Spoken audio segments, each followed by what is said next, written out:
Hi, I'm Sheila Graves, CEO of Simply Violin and a violin dealer for 30 years. In this video, I'm going to talk about how to rosin a bow. I have two bows here. One bow is being used and has rosin on it, and it just needs a little light touch up. The other bow is brand new, fresh from the factory, and has no rosin on it at all. So without any rosin, this bow will not make a sound, and that's always a good indication. If you get a new bow and it doesn't make a sound, that means that it needs rosin.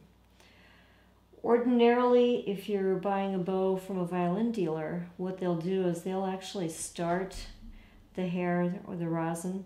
They'll actually take a cake of rosin, they crush it, and they use powdered rosin, and they'll disperse the powdered rosin on the hair of the bow, and that will get it started for you so that when you use your cake of rosin, it'll be all set to go. And that's also true in many cases when you get a rehair for your bow.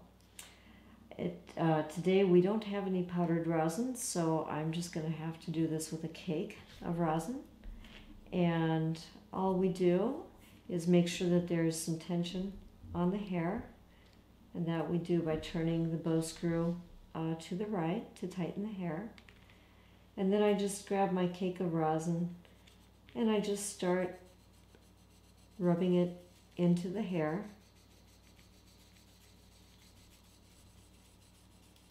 And this process can take a while, but I can actually feel the resistance of the hair, and I can feel that the hair is starting to take the rosin.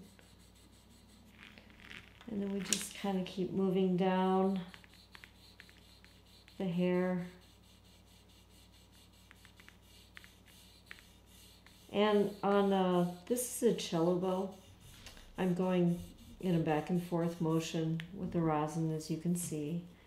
If I were doing a bass bow, because bass rosin is so sticky, what I would do is I would only go in one direction, and I would repeat it only in one direction, as opposed to the back and forth motion that I'm using on the cello bow.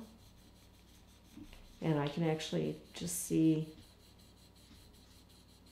the rosin adhering to the hair. I can also feel that the hair is accepting the rosin. And we are actually nearly done. A lot of people ask what the best type of rosin is, and that is really a matter of personal preference. But typically for the lower strings, viola and cello, nice dark rosin is ideal, because the darker the rosin, the stickier it is. I'm just kind of going over this bow one more time, giving it a finishing touch here. And back to the rosin. The lighter the rosin, generally the less sticky it is. So in a really hot and humid climate like Florida, you would use a light rosin. Someplace like where we are in Minnesota, where we have cold and dry winters, darker rosins tend to be better. And then base rosin is its own special formula that's very soft and very sticky. So I have the cello bow rosin, and then I've got the violin bow. It just needs a little touch up. You can see here where the rosin has come off because of playing. So on this bow, I'm just actually going to touch up areas that need it. And the one thing that's really important to know with rosin is you want to be very careful and not use too much. So I'm just applying basically 2 swipes to the bow, and before I do anything else, I'll play it and check it to see if it's enough. If I've missed a spot or there's one slippery spot, I'll just go over that one spot with the rosin, and I won't do the whole bow. It's a very, very common mistake for a beginner to over rosin the bow.